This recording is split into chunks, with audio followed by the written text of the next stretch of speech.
강릉 안인화력발전소 사업 시행자인 삼성물산의 지속적인 불탈법적 행위로 업체와 현지 주민들 간의 갈등의 골이 깊어지고 있습니다. 고용주가 대납해준 4대 보험료, 직장을 그만두면 고용주에 반환해야 하는 걸까요? 법률구조공단 사용설명서에서 살펴봤습니다. 그룹 빅뱅 멤버 대성이 소유한 강남 건물에서 불법 유흥주점 운영과 성매매 알선이 이뤄졌다는 의혹이 불거져 논란이 일고 있습니다. 교육부가 오늘 전북교육청의 전주 상산고에 대한 자사고 지정 취소는 재량권 일탈 또는 남용으로 위법이라며 부동의하기로 결정했습니다. 7월 26일 법률방송 로투데이 시작하겠습니다. 첫 소식입니다. 저희 법률방송에서는 강릉 안인화력발전소 건설 과정에서 벌어지고 있는 바다 오염 등 시행사인 삼성물산의 불탈법적 행위에 대해 그동안 여러 차례 고발을 해왔는데요. 법률방송 기자들의 시선으로 바라본 세상, 오늘은 강릉 안인화력발전소 얘기해보겠습니다. 강원도 강릉시에 위치한 안인진이라는 곳입니다. 안인, 편안할 안자에 사람 인자를 쓰는 사람을 편안하게 하다. 편안한 곳이라는 뜻의 안인지는 동해 푸른 바다를 품고 있는 강릉의 숨은 보석 같은 곳입니다. 안인진 어촌계를 중심으로 동해 바다에서 어업과 양식업 등을 하며 살아가는 어민들의 삶의 터전이기도 합니다. 이렇게 조용하고 평화로웠던 곳이 지난해 10월 안인화력발전소 건설이 본격화되면서 하루도 바람 잘 날 없는 편안함이나 안온함과는 거리가 먼 시끌시끌한 곳으로 변했습니다. 화력발전소 건설을 위해 특수목적 법인 구성에 참여한 삼성물산과 KB국민은행, 남동건설 등은 화력발전소 건설에 5조 원가량이 투입될 것이라며 안인지는 물론 강릉시 전체 지역경제가 활성화될 것이라는 장밋빛 전망을 제시했습니다. 하지만 장밋빛 전망은 전망에 그쳤고 현실은 달랐습니다. 강릉 현지 건설 관련 업체들의 건설공사 참여는 10% 정도로 미미했고 공사 대부분이 외지 업체나 외부 인력에 의해 이루어지고 있다는 것이 강릉 주민들의 주장입니다. 더 큰 문제는 안인화력발전소 공사가 어민들의 생계에 직접적인 타격을 미치고 있다는 점인데요. 일단 법률방송 취재 결과 시행사인 삼성물산은 육지에서 세척해서 바다에 투하해야 하는 파쇄석을 바다 위에 띄워놓은 대형 바지선에서 바닷물로 씻어서 바다에 투하하는 말 그대로 눈 가리고 아웅 해상공사를 벌이고 있었습니다. 공사 과정에서 생기는 오염물질들이 주변 바다로 퍼지는 것을 막기 위해 설치하는 오탁 방지막조차 제대로 설치하지 않고 공사를 하다 취재가 시작되자 잠수부를 동원해 부랴부랴 오탁 방지막을 설치하는 장면도 고스란히 저희 법률방송 카메라에 잡혔습니다. 삼성물산의 이런 불탈법 공사로 해상오염도 오염이고 이로 인해 주민들의 양대 수입원인 어업과 관광업에 타격을 받고 있다는 것이 현지 어촌계 관계자들의 하소연입니다.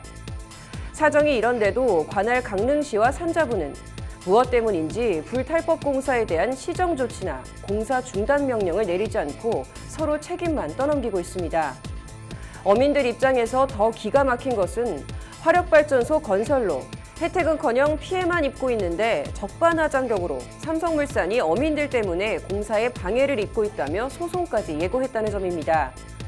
삼성물산이 해상공사장 주변에 어구가 설치돼 공사에 차질을 빚어 손해가 발생하고 있다며 어민들이 어구를 다른 곳으로 이동하지 않으면 소송을 내겠다는 취지의 내용 증명을 아닌 어촌계에 보낸 겁니다. 이에 어민들은 법률방송 취재진의 화력발전소 공사로 수년째 조업을 할 수 없어 생계에 큰 타격을 받고 있는 마당에 삼성물산이 수산업법에 따라 어업 허가를 받아 이뤄지고 있는 정상적인 조업 활동까지 위협하고 있다고 분통을 터뜨리며 하소연했습니다. 더구나 점입 가경으로 삼성물산이 철거 공사를 하며 1급 발암물질인 성면을 규정대로 처리하지 않은 의혹까지 제기되면서 시민단체 관계자들이 관련 자료를 확보해 지난달 삼성물산을 상대로 서울 동부지검에 고소장까지 제출하는 등 갈등의 골은 깊어만 가고 있습니다. 현 문재인 정부는 이른바 에너지 헌법으로 불리는 제3차 국가에너지 기본계획을 통해 탈원전 기조를 내세우며 미세먼지, 온실가스 문제 대응을 위해 석탄 발전을 과감하게 감축하겠다고 나섰습니다. 안인 석탄화력발전소 건설공사가 현 정권이 아닌 전 정권에서 결정된 일이라 해도 그 진행은 현 정부에서 이루어지고 있는 만큼 현 정부도 공사가 제대로 주민의 피해가 안 가게 적법하게 진행되도록 관리 감독할 책임이 당연히 있습니다. 그 당연한 책임을 다하고 있는지 의문이 듭니다. 혹시 전 정권에서 결정된 일이니 우리는 모른다는 식으로 방치하고 있는 건 아닌지 하는 의심입니다. 안인진 어민들은 묻습니다. 누구를 위한 안인화력발전소 건설공사냐고, 무엇을 위한 안인화력발전소 건설공사냐고. 정부는 답해야 할 책임이 있습니다. 정부가 답해야 할 차례입니다. 법률방송 취재파일이었습니다. 법률구조공단 사용설명서, 오늘은 고용주가 대납해준 4대 보험료를 직장을 그만두면 고용주에게 반환을 해야 하는지 알아보겠습니다. 장한지 기자 나와 있습니다. 이게 사건 어떤 내용입니까? 네, 수도권의 한 산부인과 병원에서 간호조무사로 일하던 유모 씨 사례입니다. 유 씨는 2007년 3월부터 2017년 2월까지 만 10년간 간호조무사로 근무하다가 퇴직을 했는데 이 병원 원장이 퇴직금을 제대로 지급하지 않아서 대한법률구조공단의 도움을 얻어서 퇴직금 청구 소송을 냈습니다. 그런데 유 씨가 소송을 내자 이제 병원 원장 김모 씨는 유 씨를 상대로 역으로 맞소송을 냈습니다. 유 씨가 병원에 근무할 당시 자신이 대납해준 유 씨의 4대 보험료 부담금 약 2,400여만 원에 대한 부당이득 반환 청구 소송을 낸 건데요. 이에 공단에서 이 사건도 맡아서 2건의 소송을 별건으로 진행하게 된 사건입니다. 네, 그래서 재판 쟁점은 어떻게 됐습니까?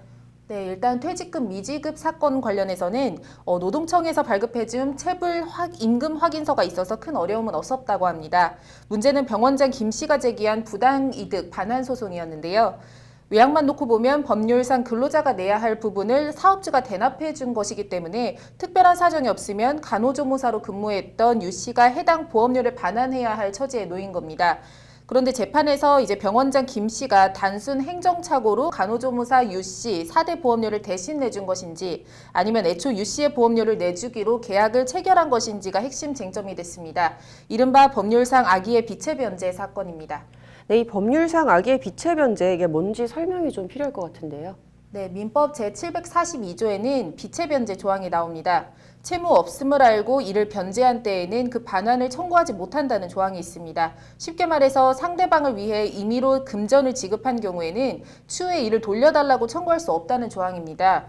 이에 병원장 김 씨는 자신이 보험료를 대납한 것은 납부 의무가 유 씨에 있음을 알면서도 유 씨를 위해 대납한 비체 변제가 아니고 행정착오다, 즉 실수로 보험료를 대납했고 이를 돌려받을 권리가 있다고 주장을 했습니다.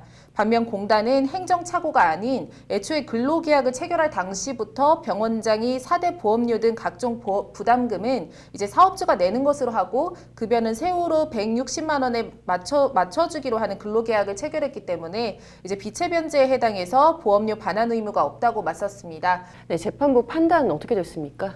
네, 법률방송이 1, 2심 판결문을 입수했는데 이제 사건을 맡은 인천지방법원 부천지원은 공단 측이 제시한 근로계약서 등을 근거로 병원장 김 씨가 4대 보험료 납부 책임이 법령상 간호조무사 유 씨에게 있음을 알면서도 지급한 것으로 판단된다면서 김 씨의 청구를 기각하고 공단 손을 들어줬습니다. 소송을 수행한 공단 박범진 변호사는 세전 급여 계약이 아닌 이번 사건과 같은 세후 급여 계약의 경우 특히 소규모 사업장의 경우 퇴직금 등과 관련한 유사한 문제가 자주 발생하는데 이번 사건이 이런 문제에 대한 선례를 남겼다는 점에서 의미가 있는 판결이라고 밝혔습니다. 직접 들어보시죠. 사업주가 알면서 내준 거지 내가 먼저 내달라고 한 사실이 없기 때문에 나를 상대로 자기가 본인이 알아서 내주고 이제 와서 지금 10년치 걸 다 청구하는 것 자체가 부당하다라고 해서 비체 변제를 주장을 해서요. 네, 병원장 김 씨는 1심 판결에 불복해 항소했지만 항소심도 같은 취지의 판결을 내렸고 김 씨가 대법원 상고를 포기하면서 판결은 그대로 확정됐습니다. 네, 이렇게 퇴직금이든 뭐든 사회 초년생이나 약자들 상대로 이렇게 얼렁뚱땅 또 덮어 씌우는 관행들은 좀 근절됐으면 좋겠네요. 오늘 잘 들었습니다.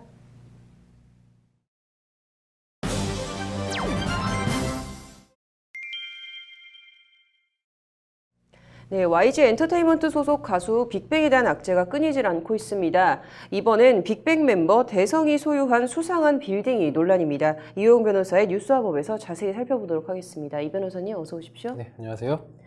네, 이 빅뱅 멤버 대성이 소유한 건물에서 무슨 일이 있었길래 이렇게 지금 이슈가 되고 있는 겁니까? 네, 어제 한 방송사의 보도로 이제 촉발이 되었습니다. 현재 군복무 중이죠.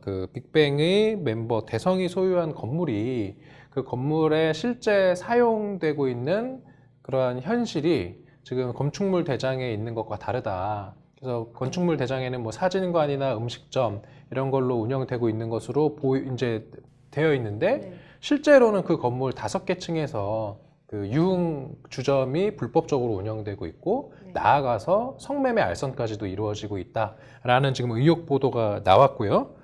그것에 대해서 뭐 식당 인근의 상인들도 그 건물에 대해서 아는 사람들이라면 다들 거기에 룸살롱 있는 거 다 알고 있다. 지금 이렇게 좀 이야기를 하고 있는 그런 상황이라는 것입니다. 네. 근데 이게 본인 건물에서 이렇게 불법 유흥이나 성매매가 이루어지고 있다는 거를 몰랐을까요? 이거는 근데 이제 조사를 해봐야 될 것 같아요. 네. 담제 빅뱅의 그 대성 씨는 이제 이 건물을 이제 본인이 매수하기 전부터 네. 이러한 불법적인 이제 유흥업소 및 그다음에 성매매 알선이 있었다라는 건데 그것까지는 이제 본인은 몰랐다 이런 입장을 아마 밝힌 것으로 알고 있습니다. 네. 네. 근데 만약에 이거를 알았다. 그렇다면 이제 건물주가 받는 법적 처벌은 어떻게 됩니까? 이게 만에 하나 지금 아직까지 확실치는 않지만 건물주가 본인이 소유하고 있는 건물에서 이런 성매매 알선이 이루어지는 것을 알면서도 그러한 임대차 관계를 계속 계약을 지속했다라고 하면 성매매 알선 처벌 특례법에 따라서 그 7년 이하의 징역 또는 7천만 원 이하의 벌금에 처해질 수 있고요. 실제로 이런 비슷한 케이스에서 이제 그 건물주가 처벌된 케이스가 왕왕 있습니다. 근데 이럴 때는 전제 조건은 뭐냐면 건물주가 그 자신이 소유하는 건물에서 이러한 불법적인 성매매가 이루어지는 것을 그 당시에 알았다라는 그러한 정황이 충분히 수집이 되어 있다라는 전제하에 이런 성매매 알선 처벌법에 따라서 처벌이 가능한 것입니다. 네, 그렇다면 현재 지금 대성의 입장은 어떻습니까? 네, 대성은 이제 보도 내용의 그 건물이 이제 본인이 입대하기 직전에 매입을 한 이후에 지금까지 이제 본인 명의로 되어 있는 건물이라는 걸 이제 인정하면서 매입 후에 이제 본인은 거의 곧바로 군 입대를 하게 되었고 이로 인해 건물 관리에 있어서 미숙한 부분이 있었다. 그리고 나아가서 건물 매입 당시 그 현재의 세입자들이 이미 입주한 상태에서 영업이 이루어지고 있었기에 그 해당 업체들의 불법 영업 형태에 대해서 본인은 제대로 인지하지 못했다. 또 불법 행위가 확인된 업소에 대해서는 즉시 법적 조치를 취할 것이며 건물주로서도 책임에 최선을 다하도록 하겠다. 이렇게 지금 공식 입장을 밝혔습니다. 네, 그렇다면 변호사님께서는 빅뱅 이 대성에 대한 법적 처벌 가능성 어떻게 보십니까? 이 부분은 뭐 지금으로서는 전혀 알 수 없습니다. 왜냐하면은 대성이 실제로 이 본인 소유의 건물을 매수할 당시에 정말 실사를 구체적으로 다녀서 그 건물에서 어떤 불법 유흥업소의 운영 및 성매매 알선 행위를 알만한 그러한 정황들이 되게 많았다라고 하면은 처벌을 피하기 어려울 것이고요. 그게 아니라 단순히 본인은 돈만 투자하고 그 건물의 매수나 이런 것들은 대리인들이나 다른 사람들이 처리한 것이고 본인은 그냥 소유주에 불과하다. 그래서 그 건물에 대해서 알만한 지위에 있지 않았다라고 본다면은 또 처벌을 면할 수도 있어서 이 부분은 좀 경찰이 수사를 통해서 밝혀야 될 부분이 아닐까 싶습니다. 네, 그래도 대한민국 대표 아이돌 그룹이었던 이 빅뱅이 요즘 좀 무서운 속도로 추락하는 걸 보니까 왠지 모르게 좀 씁쓸하네요. 오늘 잘 들었습니다. 이어서 법조계 소식은 장한지 기자가 전해드립니다. 전주 상산고의 자사고 지위를 유지시킨 교육부와 자사고 지정 취소를 요청했던 전북교육청이 법적 다툼을 벌일 전망입니다. 교육부는 오늘 오후 정부 세종청사에서 브리핑을 열고 상산고 자사고 지정 취소 요청에 부동의 결정을 내렸다고 발표했습니다. 이에 따라 상산고는 일반고로 전환하지 않고 자사고로 남게 됐습니다. 교육부는 전북교육청의 결정을 뒤집은 근거로 상산고가 낮은 점수를 받은 평가지표인 사회통합전형 선발비율 항목 반영에 대해 초중등 교육법 시행령에는 자사고의 사회통합전형 선발비율 적용을 제외한다고 명시되어 있다는 점을 들었습니다. 교육부는 따라서 전북교육청의 상산고에 대한 자사고 지정 취소는 재량권의 일탈 또는 남용에 해당해 위법하다고 밝혔습니다. 앞서 김승환 전북교육감은 교육부가 상산고 자사고 지정 취소에 부동의할 경우 권한쟁의 심판 청구 등 법적 조치를 검토하겠다고 밝힌 바 있습니다. 권한쟁의 심판은 국가기관 사이에 또는 국가기관과 지방자치단체 간의 권한 다툼이 있을 때 이를 헌법재판소에서 가리는 절차입니다. 윤석열 검찰총장 취임 이틀째인 오늘 법무부가 검찰 인사위원회를 열고 검찰 고위직 인사를 단행했습니다. 이번 인사에서는 검사장으로 14명이 승진하는 등 검사장급 간부 39명이 승진 또는 전보됐습니다. 사실상 검찰 조직의 2인자로 불리는 서울중앙지검장에는 배성범 광주지검장이 임명됐습니다. 배성범 신임 서울중앙지검장은 윤석열 검찰총장과 사법연수원 23기 동기이고 서울대 법대 1년 후배입니다. 서울중앙지검 조사부장, 대검강력부장, 창원지검장 등을 지낸 강력통으로 불립니다. 대검차장에는 강남일 법무부 기획조정실장, 법무부 검찰국장에는 이성윤 대검 반부패 강력부장이 임명됐습니다. 이들 핵심 요직과 함께 서울 남부지검장의 송사면 제주지검장, 서울 북부지검장의 오인서 대검 공안부장, 서울 서부지검장의 조상철 대전지검장이 임명됐는데요. 모두 윤석열 검찰총장과 사법연수원 동기입니다. 그간 검찰총장의 사법연수원 후배나 동기가 임명되면 검찰 조직을 떠나는 것이 관행이었지만 윤석열 검찰총장은 동기들을 대거 핵심 보직에 기용함으로써 더 강력한 집단 지도 체제를 꾸렸다는 평가가 나오고 있습니다. 문재인 대통령이 오늘 신임 청와대 민정수석 비서관에 김조원 한국항공우주산업사장을 임명했습니다. 김조원 신임 민정수석은 감사원에서 공직 생활을 시작해 노무현 정부에서 문재인 대통령이 민정수석일 당시 공직기강 비서관으로 일했습니다. 감사원 사무총장, 경남과기대 총장 등을 지냈고 지난 대선에서 문재인 캠프에 합류했습니다. 2년 2개월 만에 교체된 조국 민정수석은 다음 달로 예상되는 개각에서 법무부 장관 기용이 유력합니다. 조국 수석은 인사 발표 후 내놓은 퇴임의 변을 통해 업무 수행에서 국민 여러분께 심려를 끼친 부분이 있었다며 저를 향하여 격렬한 비난과 신랄한 야유를 보내온 일부 야당과 언론에 존중의 의사를 표한다고 말했습니다.